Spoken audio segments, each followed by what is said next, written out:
이런 비판도 나왔습니다. 최민희 전 의원은 윤 전 총장이 고개를 도리도리 했다라고 비판했습니다. 때 아닌 도리도리, 윤도리 논란, 도리도리 깜빡깜빡, 대선 도전보다 마음 안정이 먼저, 보기 불안하다, 마음이 불안정해서 얼굴을 도리도리 하는 거다라고 비판을 한 겁니다. 최강욱 의원, 본인도 무슨 말인지 몰라 연신 고개를 젓는 것 같다라고 주장했고, 김진애 의원, 전 의원, 윤석열 대선 출마 첫 촌평, 윤 도리도리. 윤 총장의 지지자들, 비판할 게 없어 도리도리를 지적하나, 긴장한 것일 뿐, 시원한 발언 좋다. 고개를 젓는 것에 대한 최강욱, 최민희, 김진애 전현직 의원들의 비판이 있었습니다. 영상으로 보시죠. 이 대목인 것 같습니다. 검사가 제시하는 동안이나 그 이후에나 법조경 응시하는 모습들, 발언하면서 앞에 있는 어떤 카메라, 그 취재진을 좌우로 이제 응시하는 모습들. 자, 이걸 보고 김진애, 최강욱, 최민희 등의 이제 전현직 의원들은 고개를 도리도리 하는 게 본인도 무슨 말인지 몰라서 고개를 젓는 거다 라는 등으로 비판을 했는데, 김연아 전 비대위원께서는 어떻게 보십니까? 이게 내가 무슨 말인지 몰라서 고개를 젓는 거라고 보십니까? 저는 저런 식의 해석과 평가가 중딩, 아니 초딩 같다는 생각이 듭니다. 정말 내용을 몰라서 저 고개를 흔들었겠습니까? 저도 이제 어제 좀 보면서 저 장면이 조금 눈에 거슬리기는 했습니다. 근데 제가 저 장면을 이해하는 게 뭐냐면, 저희가 보통 이제 윤석열 총장 같은 경우에는 카메라가 한 대만 있을 때에 발언을 하는 경험이 굉장히 많았을 겁니다. 그런데 이제 어제는 무수한 카메라가 있었고요. 특히 이제 상임위원장에서는 특별한 의원이나 위원장님을 바라보고 얘기를 하지만 하는 관중과 기자들에서 어디에 눈을 둬야 될지를 몰랐을 가능성이 있습니다. 여기서 지금 방송하시는 분들 되게 잘 아시죠? 근데 되게 노련하신 겁니다. 정치인들, 잘하는 정치인들 굉장히 노련한 것이고요. 주변에서 끊임없이 저런 것들을 모니터링 해줍니다.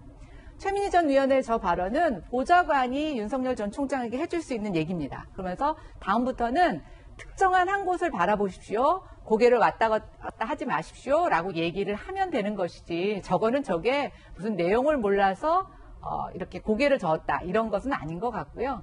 그리고 또 불안해서, 저는 이것도 아니라고 생각이 됩니다. 수많은 카메라 앞에서 제한된 시간에 얘기를 하고 누군가에게 의사를 전달하는 일 정말 쉽지 않은데요. 예를 들어서 반대로 저거를 정말 잘하는 정치인이 있다고 생각을 해봅시다. 그러면 저것만 잘하면 정치인이 되나요? 그런 것은 아니죠. 또 누군가는 그렇게 얘기할 겁니다. 너무 연예인 같다. 말만 잘한다. 이렇게 얘기할 수가 있는데요.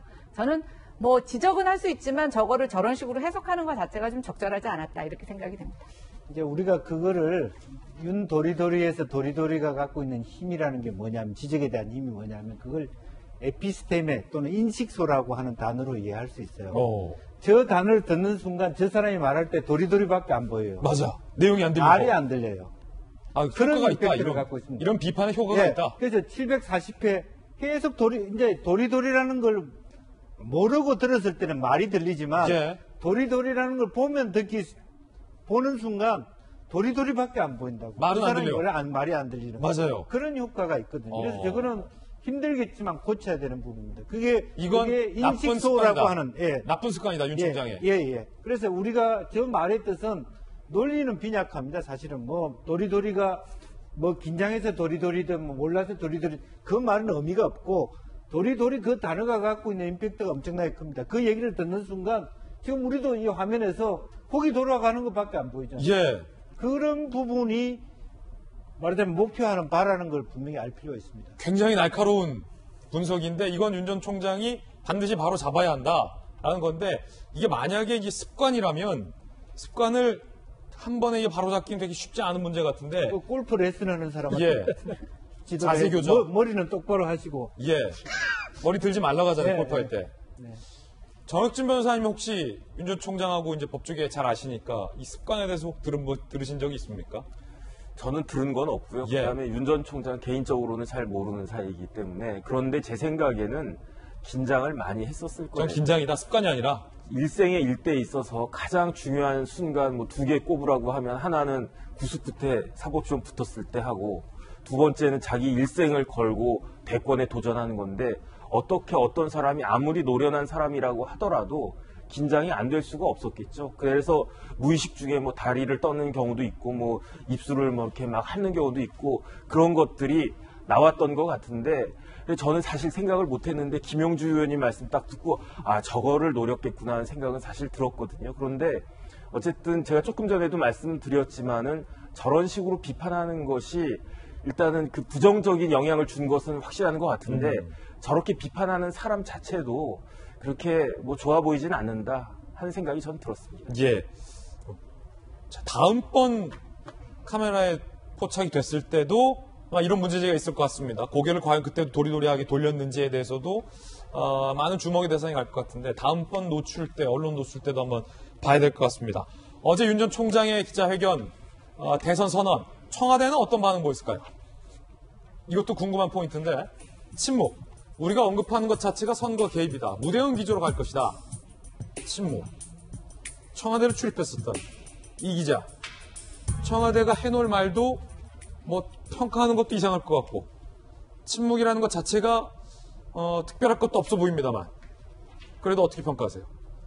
지난번에 임종석 실장도 점점점을 해달라고 얘기한 것처럼 뭐 청와대가 지금 할 수 있는 얘기가 뭐 사실 없는 거죠. 실질적으로요. 그러니까 뭐 저거에 대해서 긍정평가할 일은 당연히 없고요. 사실 뭐 최재형 원장이 사퇴했을 때만 하더라도 바람직한 선례라는 이제 그렇게 비판을 했었지만 사실은 윤석열 전 총장이 사퇴할 때는 사실 아무런 논평을 내지 않았었죠. 그 자체가 논평을 내는 것 자체가 지금 이제 여권에서는 그냥 논평을 내죠. 어제 윤 총장의 행보에 대해서 굉장히 많은 비판을 하는데 이게 아까 전에 저녁쯤에서 얘기했지만 자기 부정의 딜레마입니다. 그러니까 지금 윤 전 총장도 자기 부정을 비판하고 있습니다. 아니 그런 정부에서 왜 검찰총장 했느냐? 자기 부정 아니냐 비판하지만 그 윤 총장을 진짜 한 번 파격 인사하는 게 아니라 서울중앙지검장으로 파격 인사라고 또 검찰총장으로 또 한 번의 파격 인사라는 정부가 바로 문재인 정부입니다. 그러니까 자기 부정의 부정이 그대로 자기 화살로 돌아오는 거죠. 자기 부정의 부정. 그렇죠. 그런 점에서 자기 부정의 딜레마 속에 양쪽이 다 빠져 있습니다. 사실 그래서 저런 비판이 큰 의미가 없는 거죠. 그런 점에서 청와대 입장에서 봤을 때도 윤 전 총장을 비판하면 그것이 그대로 자기한테 돌아오고 그렇다고 긍정평가할 리도 없고 긍정평가할 수도 없고 그런 의미에서 뭐 침묵이 가장 유일하고 가장 확실한 선택이 아닌가 싶습니다. 상당히 흥미로운 표현이에요. 자기 부정의 딜레마. 양쪽 모두. 청와대와 여권 모두. 이재명 기자의 개인적 분석이었습니다.